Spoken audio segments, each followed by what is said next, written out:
이런 코로나 확산세에 어제 기준으로 재택치료 환자가 60만 명을 넘었습니다. 정부는 집에서 건강 상태를 확인하다가 특히 휴일에 증상이 나빠지면 의료 상담센터로 전화하라고 했는데 연결 자체부터 쉽지 않았습니다. 한소영 기자입니다.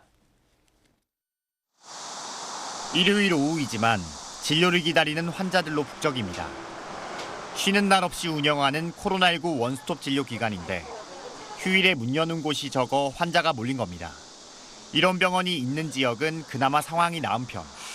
휴일 진료하는 병원이 없어 헤매는 경우가 많습니다. 우려스러운 건 증상이 갑자기 나빠질 수 있는 고위험군 확진자들입니다.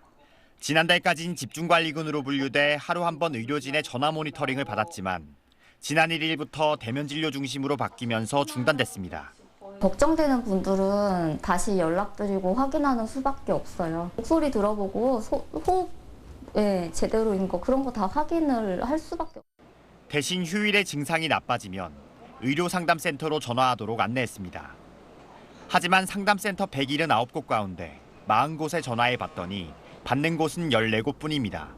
아예 꺼져 있는 경우도 여럿 있었습니다.